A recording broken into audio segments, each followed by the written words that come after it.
ہم اہل سنت جو ہے نا، ہم صحابہ کو گناہوں سے معصوم نہیں مانتے نا. اہل سنت کا کوئی نظریہ نہیں کہ صحابہ گناہ نہیں کر سکتے، یہ ہمارا نظریہ نہیں. ہمارا نظریہ یہ ہے انبیاء سے گناہوں کا صدور ناممکن ہے، ناممکن ہے نبیوں سے. صحابہ انسان ہیں، بشری تقاضے کے مطابق ان سے گناہ کا صدور ممکن ہے. کیا کہا ہے میں نے؟ بڑے تول تول کے میں نے لفظ بولے. وہ گناہ کرتے رہتے ہیں، یہ نہیں کہا. گناہوں کا صدور کیا ہے؟ ممکن. نبیوں سے بس یہ فرق ہے، نبیوں سے ممکن نہیں، صحابہ سے ممکن ہے. انسان ہے، کوئی گناہ ہو جائے، غلطی ہو جائے، ہوئی بھی صحیح، ہوئی بھی، لیکن رب نے قرآن میں کہا لہم مغفرۃ ورزق کریم. یہ تیرے یار ہیں، انسان ہیں، بشری تقاضے کے مطابق ان سے غلطی بھی ہو سکتی ہے، گناہ بھی ہو سکتا ہے، لیکن ہوئے جو تیرے یار. اس لیے میں قرآن میں اعلان کرتا ہوں لہم مغفرۃ. یہ غلطیاں بعد میں کریں گے، میں معافی کا اعلان پہلے کر دیتا ہوں. لہم مغفرۃ ورزق کریم. یہ پچھلے دنوں جو ایک چینل پر ایک اینکر نے میراثی اور کنجروں کا پروگرام، اور وہ میراثی اور کنجر اور وہ لوگ ایک موبائل کے پیچھے بھاگ رہے ہیں. کسی بندے کا موبائل گر گیا، وہ سارے بھاگ رہے ہیں، اور وہ اینکر کہتا ہے یہ ہے اخلاقی گراوٹ کہ ایک موبائل گرا ہے اور سب اس کے پیچھے بھاگ رہے ہیں. ان لوگوں نے یہی کچھ جنگ احد میں کیا تھا جی. ان لوگوں نے کن کو تشبیہ دے رہے ہو بھائی؟ صحابہ سے. یہ موبائل گرا ہے جناب، اس گرے ہوئے موبائل کے پیچھے بھاگ رہے ہیں اور وہ مال غنیمت اکٹھی کر رہے ہیں. اچھا تو یار پڑھا لکھا آدمی ہے، تن اتنی بھی سمجھ نہیں کہ موبائل جیب سے گر جائے اور مال غنیمت، ان دونوں کے اکٹھے کرنے میں فرق کتنا ہے؟ تو نے مال غنیمت کا اکٹھا کرنا، اس موبائل کے پیچھے دوڑنے والوں کے ساتھ تو نے انہیں تشبیہ دی. اگر مطالعہ نہیں ہوتا، اگر تم نے قرآن حدیث نہیں پڑھی، تو پھر ضروری نہیں ہے کہ ایسے معاملات میں آپ ٹانگ اڑائیں. بڑے میدان کھلے ہیں اور جو بیان کرنا ہے کرتے رہو. تمہیں کون بتائے کہ جن صحابہ سے وہ اجتہادی غلطی ہوئی تھی اور انہوں نے درہ چھوڑ دیا تھا، وہ 40 صحابہ، ان کے بارے میں قرآن نے کہا وَلَقَدْ عَفَا اللَّهُ عَنْهُمْ. عام میں سے جو عربی جاننے والے لوگ ہیں، عفا ماضی کا صیغہ ہے. ماضی کے صیغے پر جب قد آ جائے معنی قسم کا ہو جاتا ہے. پھر لام تاکید کے لیے اللہ اکبر. مولا تو ویسے ہی کہہ دیتا، تو رب العرش جو ہوا، ایڈی تاکید کرنیاں، ایڈیاں قسماں چانیاں. فرمایا میرے نبی کے یاروں کا معاملہ ہے، مجھے اپنی ذات کی قسم ہے، مجھے اپنی صفات کی قسم ہے، مجھے اپنے رب ہونے کی قسم ہے، مجھے اپنے الہ اور معبود ہونے کی قسم ہے، میں نے ان غلطی کرنے والے صحابہ کو معاف کر دیا ہے. جناب اسے پڑھیے، قرآن کا مطالعہ کیجئے، تاریخ کے پیچھے مت بھاگیے. تمہاری معلومات صرف تاریخ تک ہوتی ہیں، اور تم جن لوگوں سے متاثر ہو نا، وہ دشمن صحابہ ہیں، ان سے متاثر ہو تم. قرآن پڑھو، میں نے ان کو معاف کر دیا. وہ جو صحابہ تھے ان کے دل میں آیا اللہ نے ساڈے نال گل کرنی پسند نہیں کی تھی.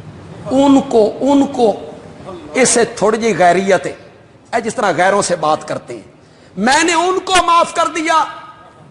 اللہ ساڈے نال گل نہیں کرنا چاہتا.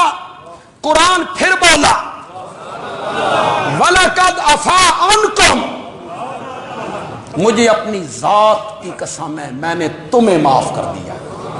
اب اللہ نے صحابہ کو مخاطب کر لی، فَاعْفُ عَنْهُمْ، میرے پیارے پیغمبر انہوں نے درہ چھوڑا، اجتہادی غلطی ہو گئی، نقصان ہوا میرے دین کا، انہوں نے درہ چھوڑا، نقصان ہوا آپ کا دانت مبارک ٹوٹ گیا، سر مبارک زخمی ہو گیا، آپ ایک گڑھے میں گر گئے، 70 صحابہ شہید ہو گئے، آپ کے چچا کے جسم کے 12 ٹکڑے ہو گئے، یا نقصان ہوا میرے دین کا یا نقصان ہوا آپ کا، فَاعْفُ عَنْهُمْ، میں نے معاف کر دیا ہے، میرے پیغمبر تو بھی معاف کر دے، وَاسْتَغْفِرْ لَهُمْ، ان کے لیے بخشش بھی مانگ، اور یہ بھی نہیں کہ ان سے غلطی ہوئی ہے آئندہ ان سے مشورہ نہیں لینا، نا، شاورہم فی الامر، آئندہ اپنے مشوروں میں ان کو شامل بھی کر۔ میں نے کہا کچھ باتیں میں جوش جذبے میں نہیں کہتا، ورنہ تو آپ جذبہ دیکھ کے سبحان اللہ کہہ دیتے، میں آہستہ آواز سے کہتا ہوں، لیکن آپ کی سبحان اللہ جو ہے وہ اسی طرح بلکہ اس سے بھی گرم ہونی چاہیے۔ یہ جملے میں آہستہ آواز سے کہہ رہا ہوں، میں کہتا ہوں صحابہ نے جن کا نقصان کیا تھا اللہ کا یا اللہ کے نبی کا، ان دونوں نے معاف کر دیا ہے، تمہارا تو صحابہ نے نقصان بھی کوئی نہیں کیا، تمہارا کیا نقصان کیا انہوں نے؟ آج میراثیوں اور کنجروں کو ان کے ساتھ تشبیہ دے رہے ہو، ان نکمے لوگوں کو، یہ جن کے ساتھ تم نے تشبیہ دی ہے یہ اس جگہ کا بھی مقابلہ نہیں کر سکتے جہاں صحابہ پیشاب کیا کرتے تھے۔ تمہیں اتنا بھی پتہ نہیں ہے کہ وہ کتنے عظیم لوگ تھے؟ اللہ نے انہیں معاف کر دیا، تو ہم صحابہ کو معصوم نہیں مانتے، ہم کہتے ہیں انسان ہے، گناہ ہو سکتا ہے، یہ نہیں بے کرتے رہتے ہیں، ہو سکتا ہے، لیکن اللہ نے انہیں کیا کر دیا؟ معاف کر دیا۔ ان اللہ قد اطلع علی اہل بدر فقال اعملوا ما شئتم قد غفرت لکم، اللہ نے بدر کے میرے 313 یاروں کو جھانک کے دیکھا اور فرمایا آج کے بعد جو مرضی کرتے رہو، میں تواڈے کو حساب ہی کو نہیں لینا، قد غفرت لکم، اٹھاؤ بخاری، وَبَدَّلْتُ سَيِّئَاتِكُمْ حَسَنَاتٍ، اللہ اکبر، کیا مقام ہے میرے نبی کے یاروں کا، کیا درجہ اور عظمت ہے میرے نبی کے صحابہ کی، وَبَدَّلْتُ سَيِّئَاتِكُمْ حَسَنَاتٍ، اٹھاؤ بخاری، میرے آقا نے فرمایا، اللہ کہتے ہیں بدلت سیئاتکم حسنات، تم میرے نبی کے یار ہو، تم آئندہ گناہ بھی کرو گے تو میں تمہارے گناہوں کو بھی نیکیاں لکھتا چلا جاؤں۔